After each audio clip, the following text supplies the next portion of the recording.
And I am as she said, a speech language pathologist. I've worked with a number of children with Angelman across the last 3 years, so I'm just very excited to be a part of this. I also just want to point out that sometimes technology can be a little stressful.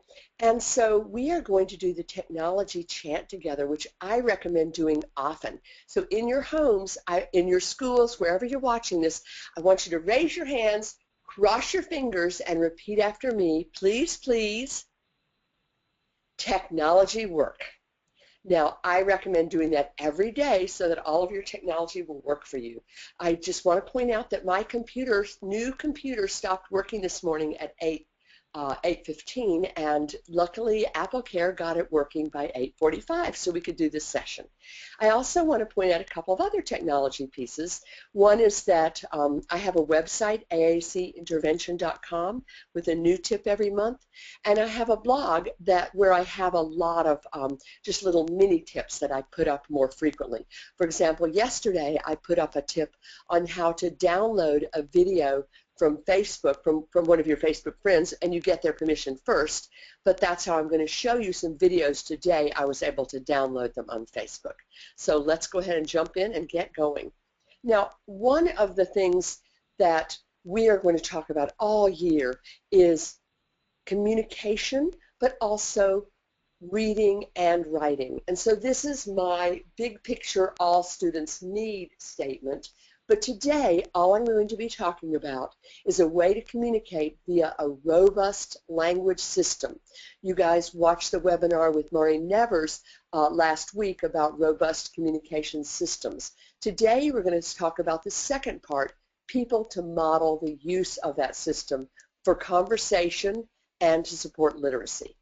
So let's just look at our overview. What are we going to look at today? We're going to talk about what aided language stimulation or aided language input really means. We're going to discuss why it's important to model using your child's communication system.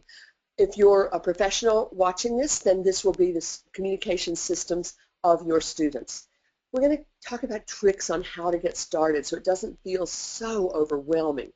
And throughout the whole thing, I hope you're going to see that modeling systems can be fun, that this is not a big deal. So, aided language input in the 5 steps. Where does that fit into those 5 steps that Maureen has talked about, and we're going to be guided by those steps all year long. The 5 steps is really about the teaching and the tasks today. That's what aided language stimulation is. Last week, Maureen talked about the tools, different apps and communication devices and light tech systems. Today we're talking about how to model. That would be the teaching and the task. What is aided language stimulation?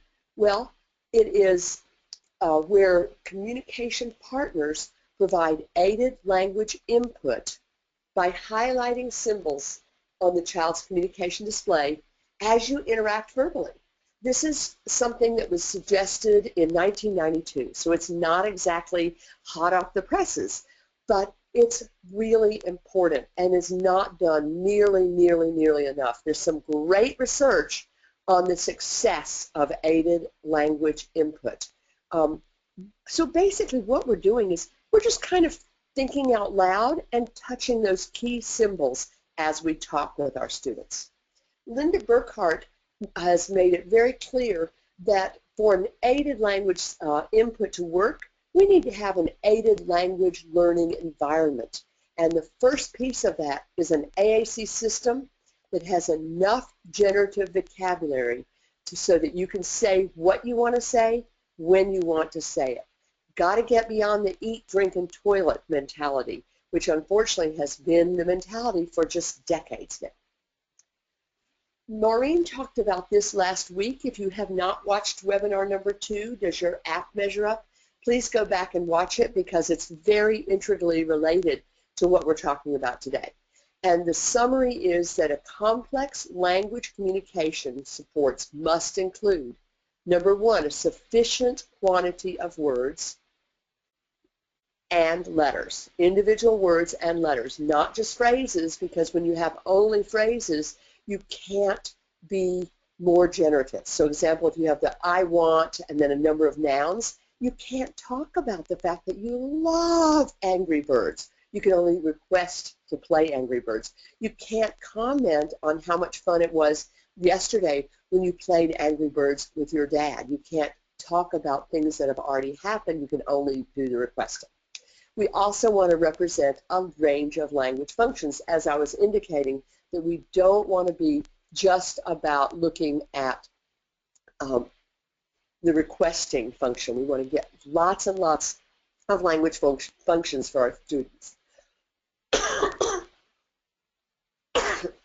So let's look at this. This is Maggie's first 4. Is this a rich system? Cracker, toilet, more, all done.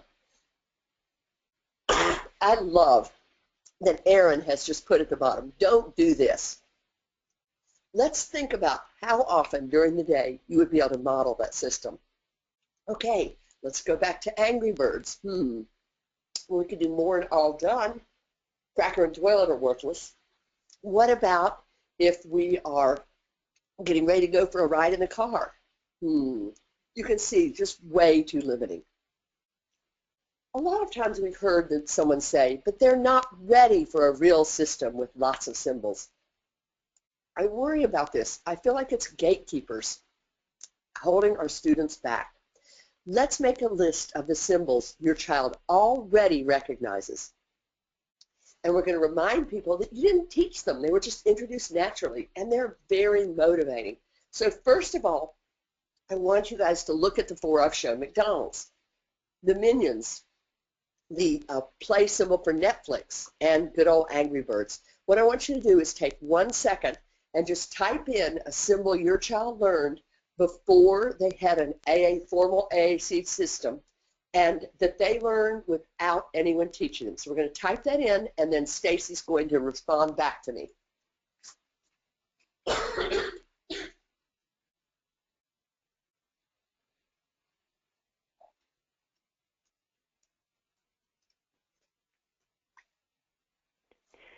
Okay, so we have Netflix, YouTube,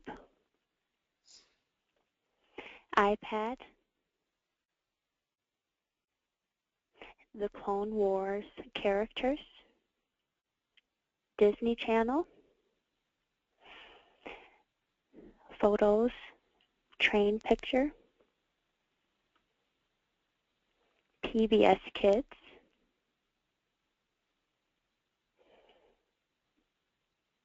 and a bowling picture. Okay, so here we go, people. Now we have proof that your students do understand symbolic language. If they recognize the graphic that represents one of the Disney princesses as a way to request playing with that princess or watching a video about that princess, they've shown us that they can understand symbolic language. Yay, we get to move forward. So why is it important to model using our child's communication system?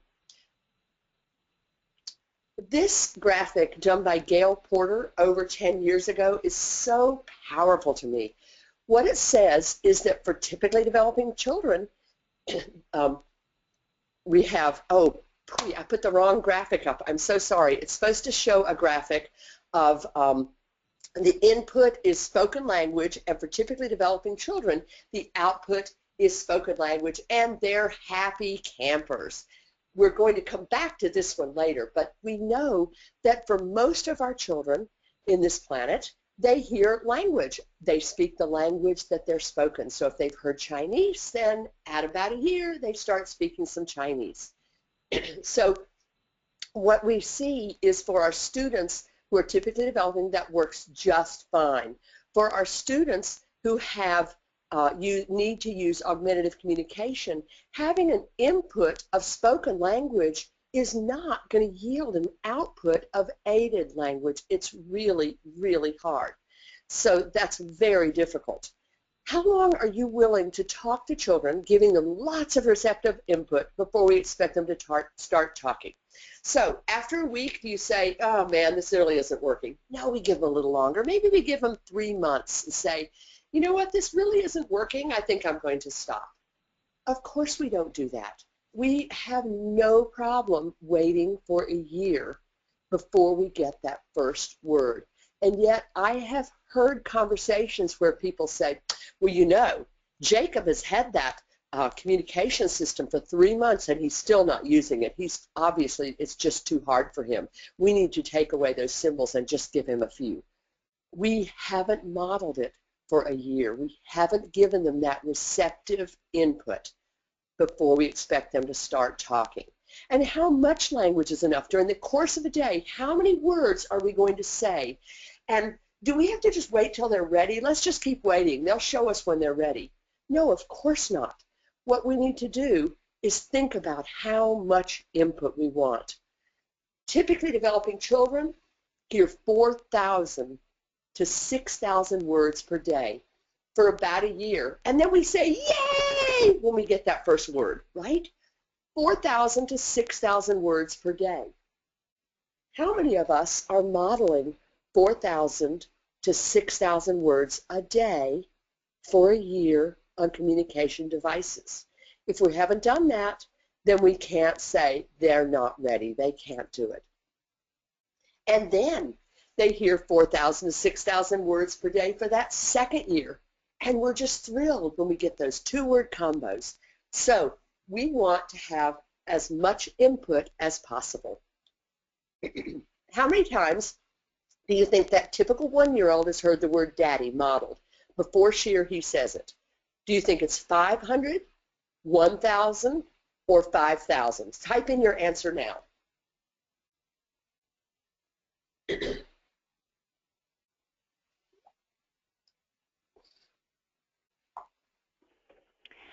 Okay, so we got a lot of 5,000 and a couple of And you're 1,000. absolutely right. They've heard that word so many times before they say it. And the important feature is they haven't heard it just from one individual. They've heard the word daddy from mama. They've heard the word daddy from grandma. They've heard the word daddy from their preschool teacher. They've heard it from so many different people before they start saying it. So very important to have lots of models throughout the day and many models of the same word from many different people. But sometimes it's sort of like that Peanuts gang. You know the Peanuts gang? When they hear adults speak, what does it sound like to them? Wah, wah, wah, wah, wah. We need to overlay that visual support. So if we're adding symbols and we're talking and showing you the symbols, then students are going to have a much higher success rate. So we know out of the box that aided language input supports the development of receptive language skills, understanding language. So we want to have input across a range of activities. Snack time, we're using their communication system. While we're reading a storybook, while we're playing games, while we're watching videos, throughout a range of activities. It helps them understand what symbols mean by modeling in context. And this is very important. It means that we're not just talking for them, we're talking with them. So there's a snack in front of us and it's really tasty and I go, more, and then I get myself more snack. So I'm showing that more works for me. It's not just for you. The child has brought home a drawing. You point to it and you say, like it. Good. You have a headache. You touch your head and you model, feel bad, and you make a big deal of it. So it's not just talking about them or talking for them. We're talking with them. We're talking to our students. We also enhance expressive language skills. So we express what they're showing us nonverbally. You're frowning. I think you don't like that. Now notice that the key words I've put in caps. Those are the ones I'm modeling. I'm not trying to find you are frowning on their communication system. Very good chance you, A, don't have frown on there. B, if you do have it, you don't know where it is. So we're modeling those key words. The child is kind of fussy and pushing us away, and we say, I think you're saying stop. And we show them how they can tell us stop with their words as well as their bodies, so everyone understands. They're kind of leaning forward, they're rocking, we've been doing some fun activity, maybe a little child you've been tickling or bouncing, or you're playing bubbles. Wow, you like that. I think you want more. And those are the words that I'm modeling using their system. Partners express a whole variety of language functions. We can request, of course, want that. We're very good at that. Be sure that's not all we do. We want to comment, like it. Protest, not like. Tease, you're bad. So I'm not talking about telling the child they're bad. I'm talking about we're watching some funny video and they're being bad. We're talking to the dog. So we're just having fun with that word bad, modeling it. So we're going to watch a video. I want to set it up for you first. I want you to notice how Cole's mom is helping to interpret. I see you reaching. I wonder if you're saying. So she's not telling him for sure what he's saying. She's trying to help him figure it out and say, I see you reaching. I wonder if you want to say X. She's modeling more than one function. She's not modeling only requesting, but also commenting. So let's go to that video, and this is where we're going to do our Please Please technology work. So let me grab my chocolate milk video. Okay.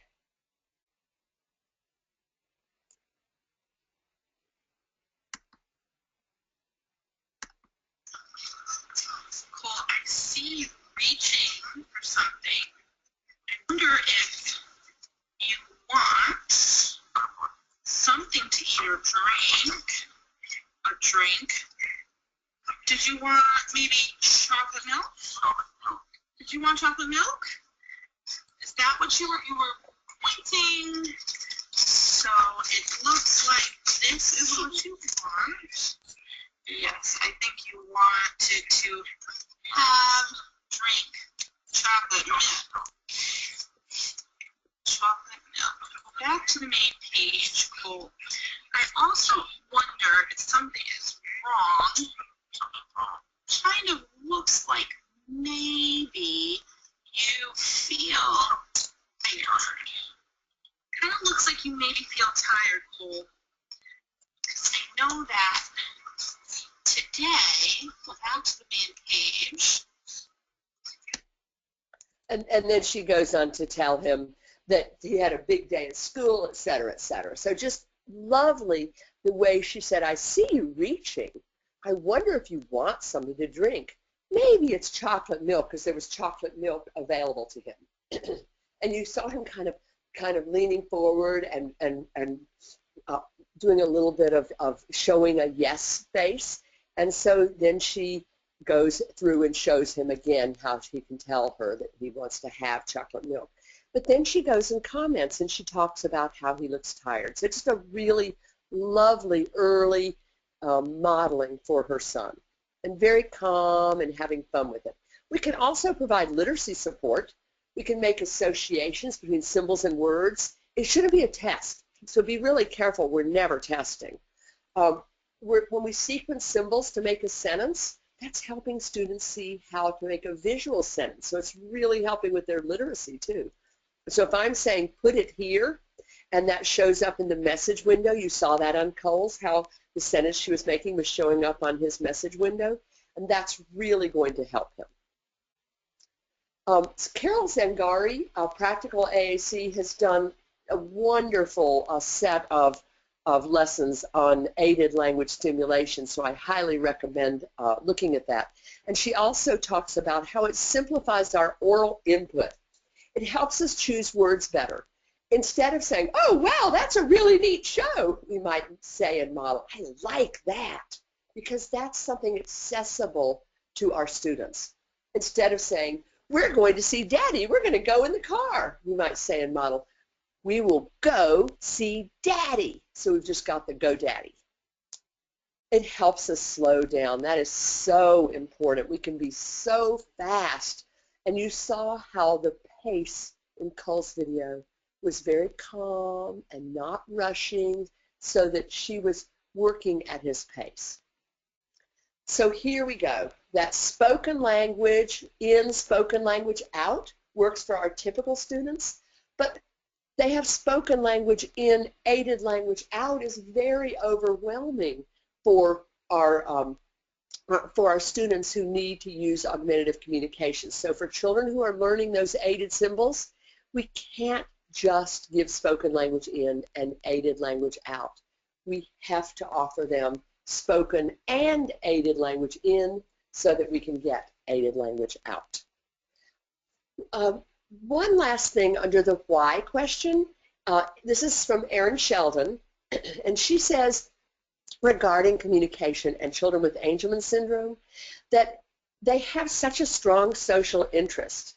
They have a high rate of social approaches, but a low rate of use of symbol-based AAC. They also have strong visual skills. So this tells me that they're going to be really successful users of AAC if we are really successful at keeping it socially engaging and modeling for them and really taking advantage of those strong visual skills and that high social interest.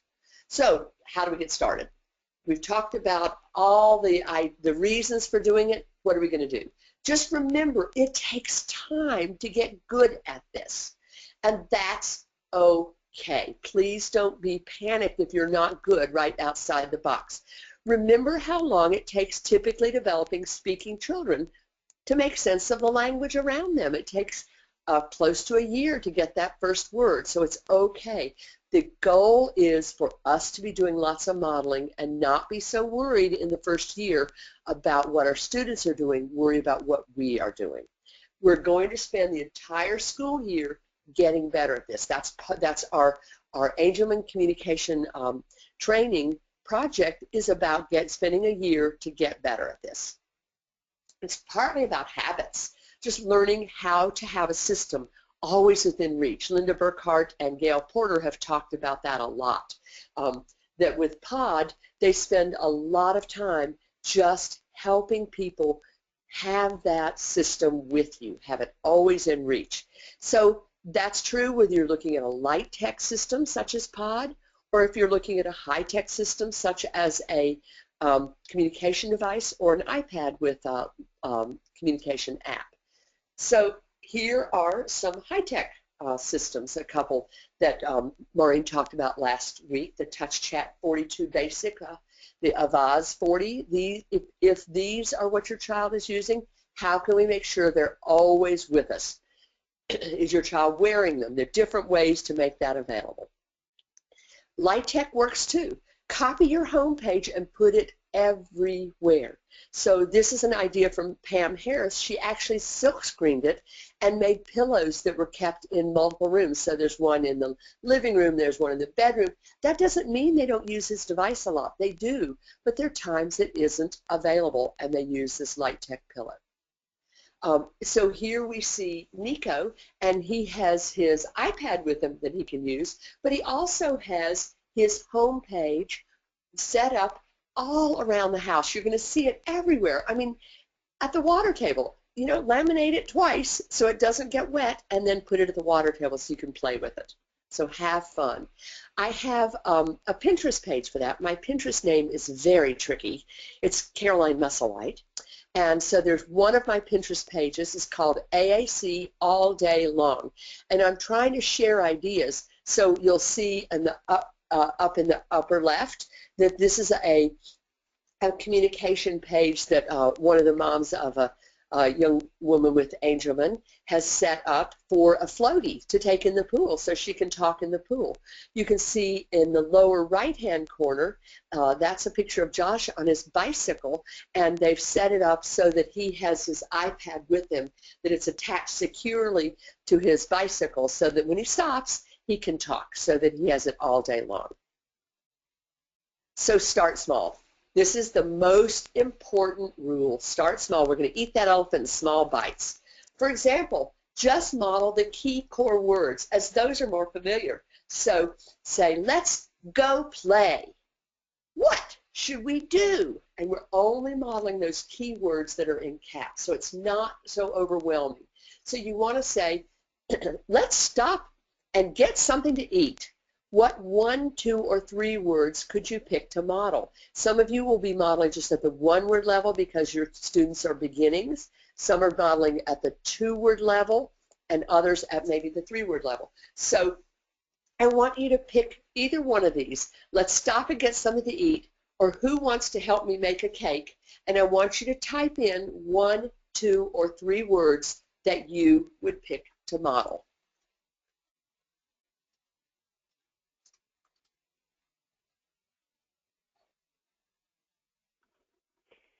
Okay, so we have make cake, stop, go eat, excuse me, stop and eat, help make cake, eat, stop and eat, want help cake. These are great. And just know that if you don't know where the word cake is, that's okay. Want help make it is okay. That doesn't mean cake is bad. I'm just saying if you don't know where cake is, don't worry about it. Just use the word it instead. And later you can look up cake so you can model where cake is for your child. But don't try to look stuff up on the fly and lose your students. Don't sweat the nouns. Just use the high frequency words to begin with, and then go figure out where those nouns are on your time when your child's not kind of running off and getting frustrated. Okay. We're going to start small, focusing on those core words. So here's an example of Proloquo to Go, the intermediate core, 10 by 6. And you can see that the words help and make and it are all on there. And so you can see that we have lots of things that we could say that would support our students. We've got eat and eat it, eat that, want, eat that, etc. So we've got those high frequency words just right there. So if you just get familiar with this and use them a whole lot, that will be fabulous. That is a great goal to work on that top core page. Just okay to start with that main page of the system. So let's go watch another one. And what I want you to see about this video is that this is a mom who is beginning. And you're going to see her looking for some keywords and not finding them initially. And that's okay. Then she goes back and uses some key core words. So let's just watch a couple minutes of this video that she's modeling, because I want you to see that you just jump in. You don't wait till you're perfect.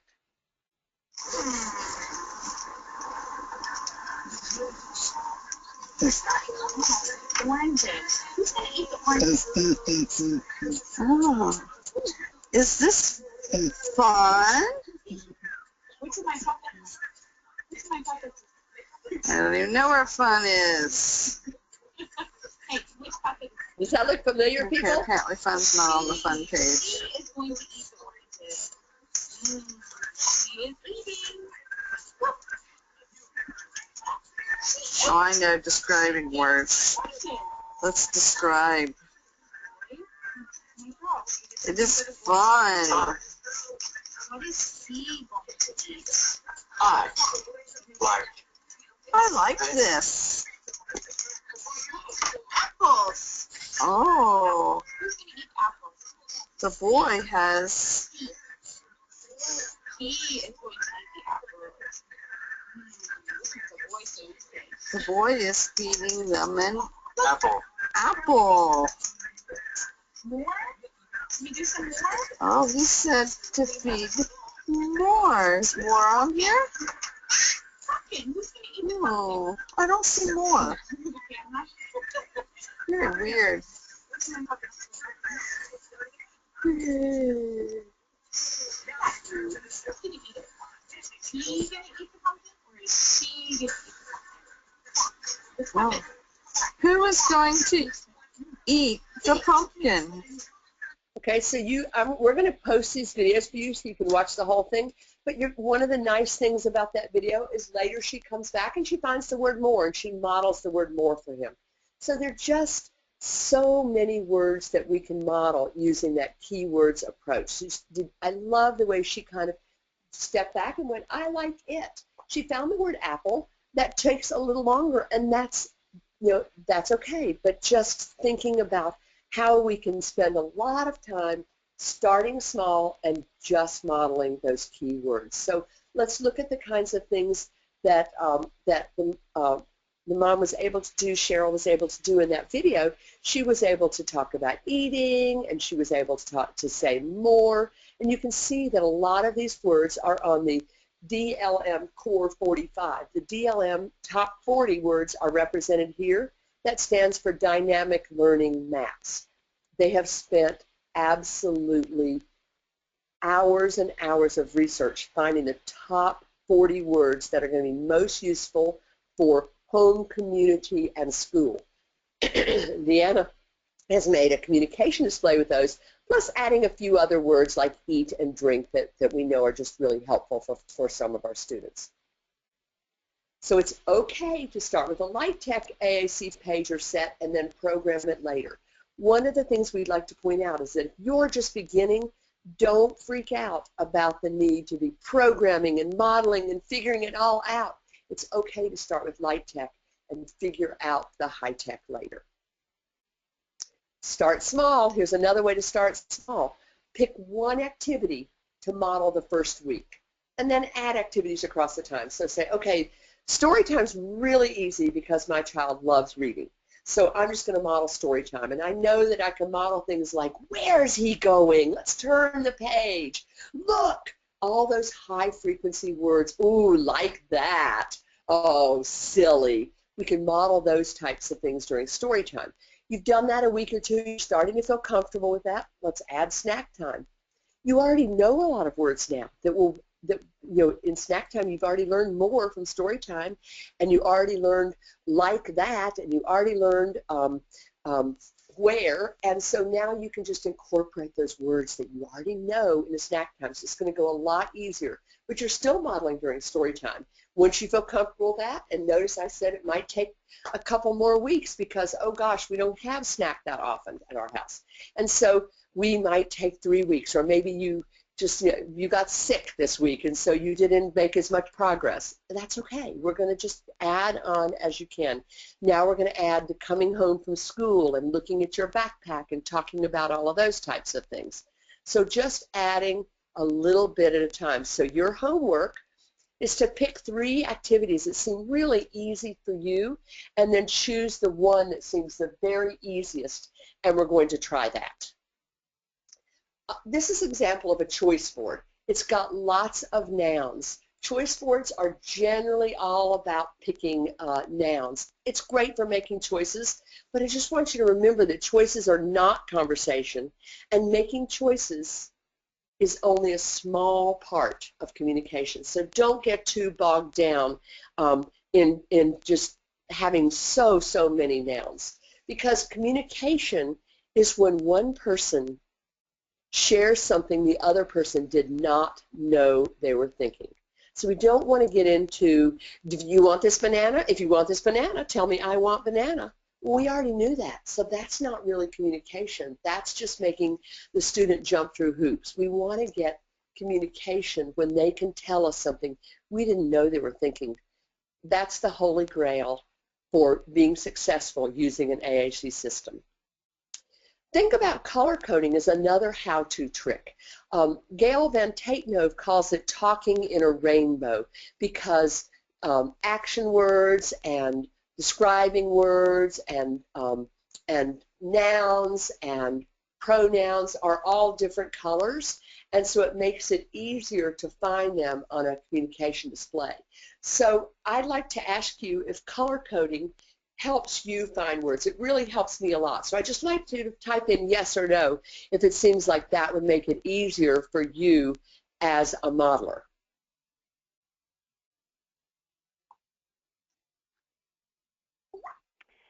We have all yes. Oh, good. Okay. So let's match the model length to the individual child. And there's a blog about this, and I also gave you a handout. I gave you two handouts. One is a slideshow. The other is a handout about modeling that would be really great to share with other families, with speech language pathologists, with your special ed teachers, your general ed teachers, etc. So if your child is not currently using an AAC system, then you don't want to model anything longer than 2 words, and it's fine to do lots of one-word models. And so that's what you saw Cole's mom modeling at the 1 and 2 word level mostly. So we might model a direct action, look, a requesting action, want, a protest, don't, like, a comment, good. We might ask a question, point and ask, what? And that isn't, I don't mean a test question. I don't mean, what is this? I mean, you're reading a book and you go, what is he doing? So we're asking, showing the what question as we're asking that. We're going to match that model link to the child for students who are already beginning to use their AAC systems. They're using 1 word. Then we're going to model 2 to 3 words. Do you see what we're doing? We're adding 1 word to what they're already doing. So if they're doing 0, we're doing 1 to 2. If they're doing 1, we're doing 2 to 3. So we're adding a little bit to what they're doing. We're adding 1 to 2 words to their current output. So if it's a direct action, put it here. Request actions. There's that cake again. Help make. Request objects. Want more drink. Protest. Don't turn that. Your student is telling you not to turn the channel on the TV. Somebody is trying to turn it, and you're modeling to them how to tell them, don't turn that. And commenting, that is different. So lots of different things we can do with 2 or 3 words. So we're going to watch a wonderful video of Vrinda and her mom. Now Vrinda is using her communication system more, so her mother is very appropriately modeling at a higher level. I want you to notice the talk alouds, and I noticed that all 3 moms I showed you did this. And so you saw in Cole's video that his mom was saying, something, I think something's wrong. And then she went to the something's wrong category. You saw that that Cheryl was saying, we need to go to describing words, and she touched it and said it. So we're teaching them the navigation of that device. Very, very important. And you're going to see Brenda's mom doing this as well. Categories, descriptions, turn the page, and then she gets to new. She also helps reframe it. She thinks Brenda might have been going for a symbol and then the page changed. So she says, let's go back. I think you were going to say, so that's what we're going to watch for Brenda. So let's. I have something to tell you. It's already happened. It's already happened. People words. You, Miss Brenda. You got categories. Look, you got descriptions. Turn the page, Bima. A new toys. You got a new doll. Doll. You got new doll. You got new doll. Look at them. Let's go back. Oh. Turn the page. I like this. What do you say? Favorite. Your favorite? Or you're going to say when I said, oops, let's go back? Turn the page. Oh. Lotion massage. Do you want to give her lotion massage? Let's go get the lotion, though. Let's go upstairs. Aren't these videos amazing? We're going to post these videos and also give you links to other videos so you can watch other family members and peers and so forth showing models, because I think it's really helpful to just watch how other people do it and learn. So the 80-20 rule of modeling. This was from Maureen Nevers in the last webinar. When you're modeling, try to keep a balance by sticking to the 80-20 rule. 80% core, non-nouns, so that's the things like I like that, more, get it, make that, etc., and 20% fringe, that specific vocabulary that's often will be nouns. So rehearse. It's helpful to just rehearse it. Think of your first activity like story time. Explore the opportunities. So look at your book before you read it. So pick a book and think about how your child enjoys this book and what we might be commenting on. A positive comment like that, or a negative comment like, oh no, requesting action about turning the page, but also actions about maybe you're doing an iPad book and there's some fun animations that child wants to do. So let me, or I do it. Protest, oh no, he did not do that. That type of thing, teasing your child. You can certainly label when you're modeling, but don't spend a lot of time labeling. That we want to spend less time with the, this is a leaf, that is a cat, that's a dog. That's should be a very small percent. Remember, that's that 20% noun, so we don't want to overdo it. We want to have a lot more fun with the social parts. Remember, children with Angelman syndrome are very great on the social interaction scale. So focusing on things like commenting and protesting and teasing will be really engaging for them. Your homework is to rehearse one activity and then try it. The last section is to help family members and peers have fun while we're doing aided language input. And so we're going to think ahead and we're going to plan ahead. So how could you model the word more? If we're playing games, you need more cards. Snack time, you need more food. Tickle time, you want to ask for more tickles. Bath time, more bubbles. Now remember, each one of these, we don't have to be saying the word tickled. We don't have to be saying the word bubbles. If you're just modeling more, that's fantastic. Blowing bubbles, again, more bubbles, just like we had more bubbles in bath time. Watching videos, more videos about Taylor Swift. And your homework is to have your family work together to think of 5 more ideas for this list. Okay, the next one is the word stop. Your child frowns when you're tickling and you say, uh-oh, I think it's time to stop. You're playing a go stop game. This is a really fun game where the student gets to yell, stop. So someone calls out go, everybody in the house plays along, and then somebody, don't put the pressure on your child to begin this game. They wait till they want to be a part of it, but they can tell people to stop and everybody has to freeze in place, and you're being really silly. Like, it's fun if you have quiet but wild music in the background, everybody's dancing to the music, and then they say stop and you freeze in place. And so who is saying stop to begin with? Another family member is modeling it. And you're probably going to do that a lot before you're going to have your student who uses AAC jump in and do it. No pressure. This is about modeling. It's not about pressure on the child.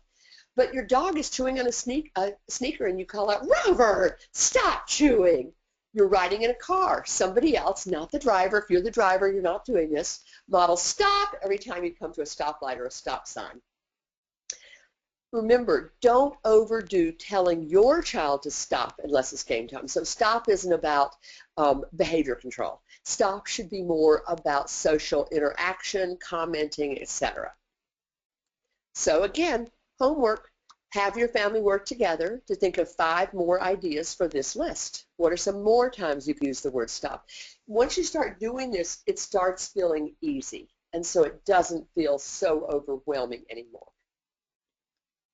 Peer modeling absolutely rocks. Now, I want you to notice that in this picture, Ella is modeling, and Maggie doesn't really seem to be paying attention, but Maggie can listen or look. And right now she's focusing on listening probably to what Ella is saying. She's also, many students that I work with are observing some, even though it looks like they're not, because we see that what we've modeled starts coming back. I can't even tell you how much I love this picture, because Maggie has turned on her camera and she's watching through the lens of her iPad as her friend is modeling for her. I think that is such a powerful way for her to be able to focus really well with not being overwhelmed by too many types of things. A lot of students who have cortical visual impairment will do really well by looking through the lens of their iPad instead of trying to focus on their friend and what they're hearing and what they're seeing all at the same time. It can just be really overwhelming. This is Sadie, and her friends are modeling, and her mom was absolutely amazed that when they started modeling, all of her friends started learning her device and started communicating with her. And so she came into school one day, and a few weeks after they'd started the modeling group, and found that her friend was asking her about her weekend and going to the right categories, helping her share her opinions, was going to the category to tell about their weekends, was just really modeling with lots of high-frequency language, but also using her opinions, finding a lot of words to tell about places that they'd gone, and really communicating with her, having an actual conversation, not sort of a show speech type of thing, but a real conversation using her communication device. So peer modeling is incredibly powerful. Remember, peer modeling, having fun, that it shouldn't be about this, really intense, structured situation, and you must do this 5 times until she gets it right. That's just going to turn the students off, and they're not going to have fun with it. What this young man just wrote, I'm glad I was able to read it. It says, "You are weird." All right, how much fun were they having with that? That's what we want to see, get that social engagement. Having something worth talking about. So there was a video that I saw where they were videoing at the balloon festival. How fun. I mean, that's something really powerful. And the mom modeled, "I like this. I think it's awesome. Let's go to chat words. Look at all those balloons. Look." So just modeling some very simple language. Notice how many of those are high-frequency words. She's modeling the types of stuff her son is very likely to want to say back in this type of situation. Again, really building in generalization from the very beginning. Siblings, too. So these are Nico's twin brothers, and they are playing with the communication system that's in the bathtub, and one of his brothers particularly just really loves pointing out words on the mock-up of the home page of his AAC system. Cousins. So here's Sophie with her cousins, and they're using her app to talk to her and just having a really good cousin snuggle time. Really important to make this be an all-family kind of activity.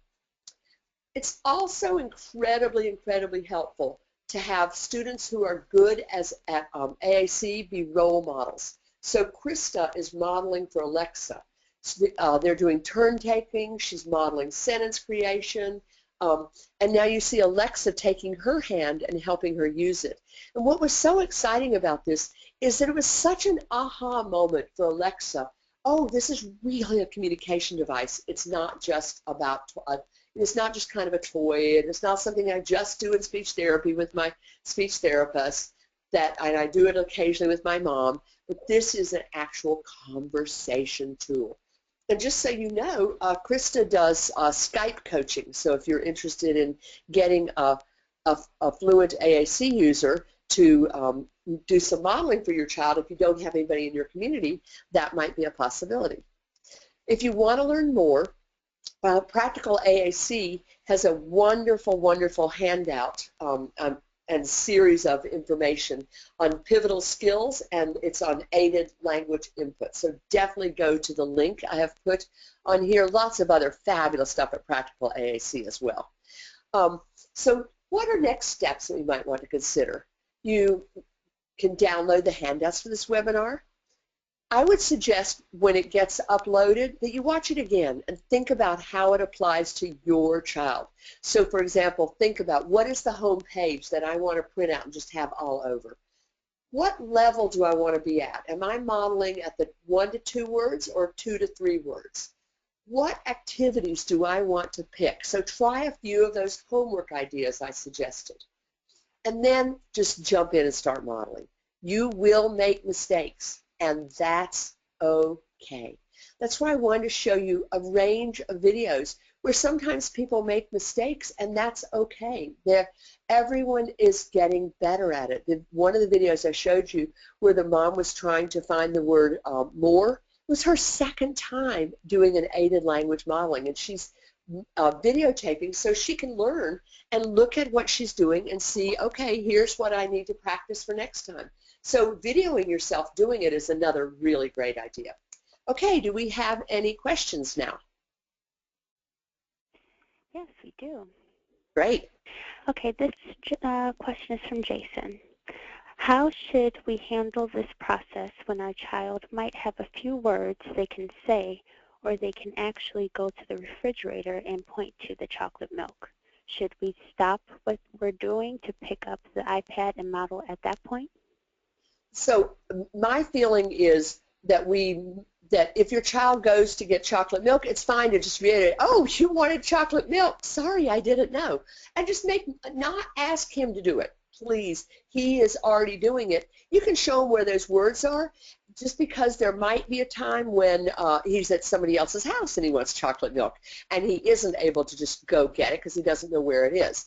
But if your child has a few words, the most important thing I'd say is, I'm not going to spend a ton of time working on the things that he's already doing really well.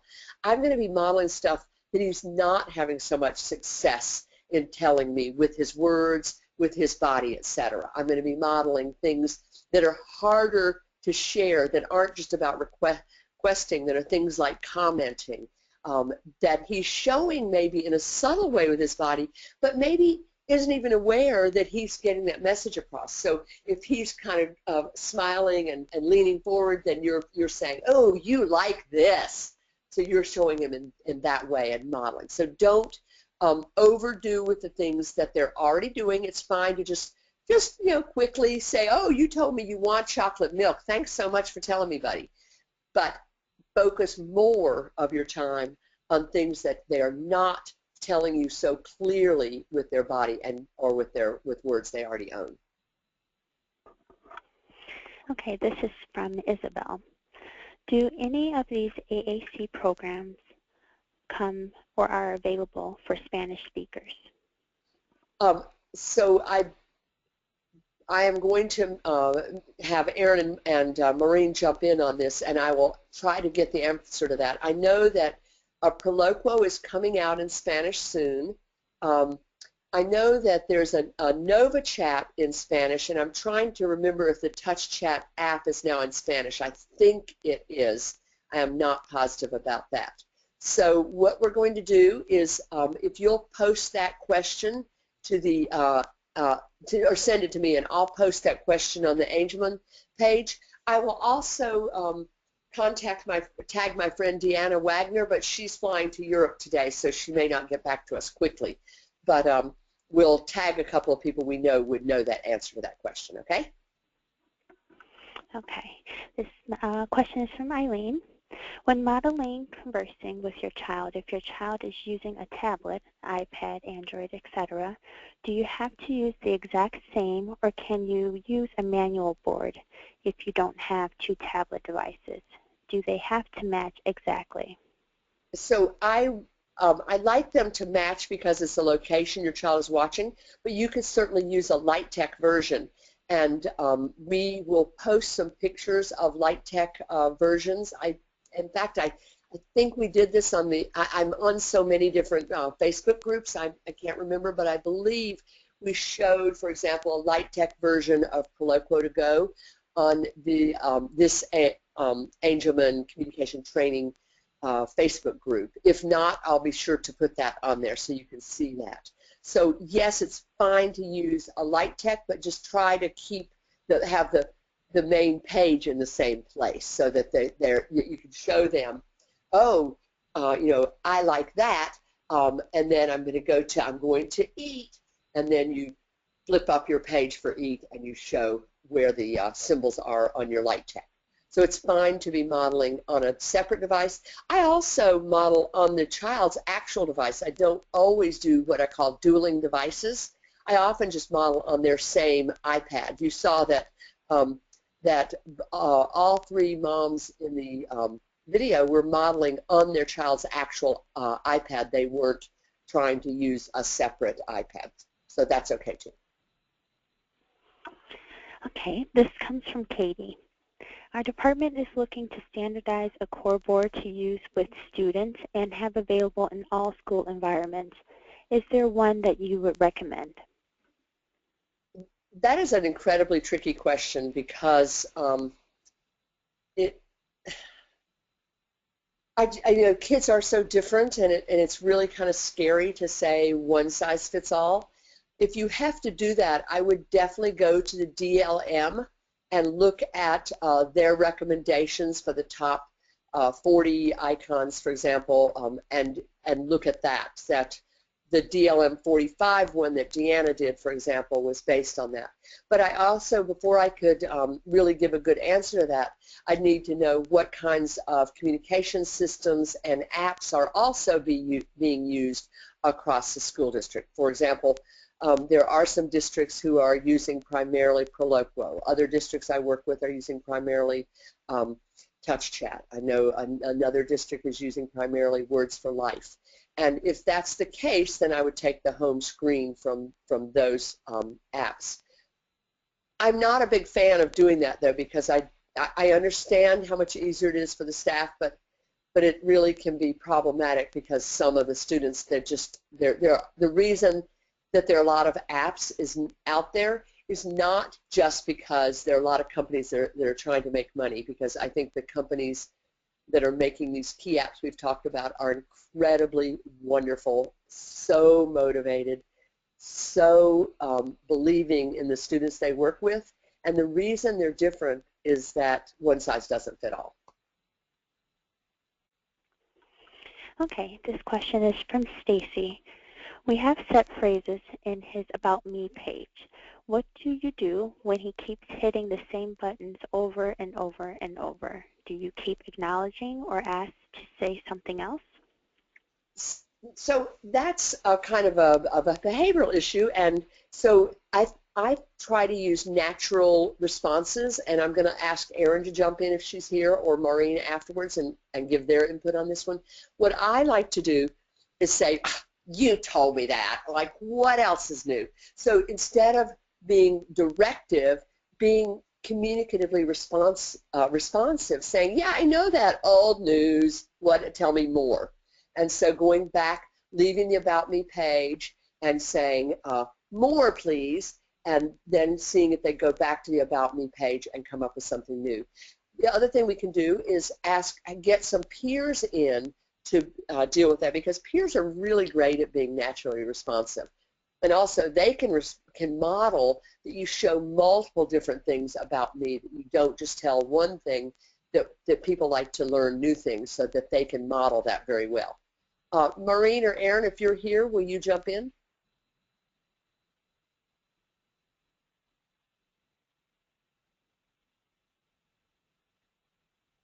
Okay, guess not. So we'll all of these questions can be put on the Facebook page for multiple people to respond to, because if one person has a question, I guarantee you the same thing is happening with a number of other students. Any other questions, Stacy? Yes.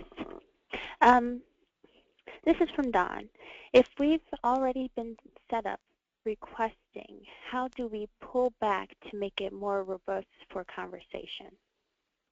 So the first issue will be to look at your vocabulary, and if you haven't watched Maureen's webinar number 2 about getting your AAC app set up, then I would definitely suggest watching that, so you can sort of do the is my app robust, and look and see if you need to change the language that's available to the student, because it might be that it's only set up for requesting. For example, PECS often is set up with the I want and then lots of different things you could want, but then we don't have a way to model other things. So setting it up the language so that we have wanting and liking, and that it's good, it's bad, that we can talk about it, we can talk about doing it with other people. So I think having not just a phrase-based setup will allow us to get beyond the request mode, so that you can be modeling many, many, many language functions to talk about whether it's Angry Birds, whether it's a particular food your child likes, that you can model different ways to talk about that video, that toy, that food item. So it's not always just about requesting it, but it's talking about liking it and wanting more, and it was good, and it's fun, and it's silly, if you're talking about some kind of toy. And then if you're and also just being sure that we're getting beyond eat, drink, toilet, that we're not just focusing too much on food. I think we often focus way too much on food. Erin Sheldon made such a good point about that in a workshop that I went to recently that she gave, about the fact that a number of students with Angelman have to deal with issues of weight as they are older, possibly because of an overemphasis on food and food reinforcement and talk for food, etc., as younger children. So wanting to make sure that we have lots of different kinds of things that we're talking about, books and videos, etc. Okay. We have some other questions. Would you like to take one more? Let's take one more, and then we'll put the others on Facebook. And just know that I may not get to it for a couple of days because I'm doing an Angelman conference in Washington, D.C., and the handouts are due for that tomorrow. So I'm working very hard on that when I get done. Okay. Is there a way to modify the layout or number of words for the free version of Sonoflex Lite, or should we leave as is and jump right in? The child is currently using a device. Okay, so Sonoflex Lite, I showed that. I'm trying to think. I think it's 28 is the top page, the highest number, but I'm not positive about that, so correct me if I'm wrong. I'm not sure if the light version allows you to modify it a lot. So I think you need to think about, do I really want to use that app? If so, then yes, jump in. If you feel like you're going to go to another app, it is hard for kids with motor planning problems to learn one and then get changed to another one. That does cause some problems for some students. I can't speak for your particular child, but I think every time we change, I often hear people say, well, let's just start with 8, and once they get good with those 8, then we'll give them 16. Now, once they've learned 16, let's give them 32, and then they can come up. The problem with doing that, and I think Maureen talked eloquently about this last week, is that now you're doing a different motor plan every time. You have the 8, and then you have 16, and then you have 32. You're changing your motor plan every time. The other thing that's a problem is that with only 8, there's so few times you can model. So you want to start with a robust vocabulary with the largest number that you feel like your child can see and is likely to be able to access in the next few months with the progress you're seeing them make in their motor skills. So we want to make sure we start with as many symbols on the screen at a time as is reasonable for your students. So I'm a little worried about saying, well, just start with something free and then go change to something totally different in a few months, because that will be a pretty big relearning curve for any child. Okay, great. Well, thank you, Caroline, and thank you, everyone, for joining us today. I will copy all the questions that were not answered and send them over to Caroline, Erin, and Maureen. If you have anything that you would like to be answered that did not get answered today, feel free to also share that on our Facebook page. And we hope to see you at our next webinar. Thank you. Thanks so much.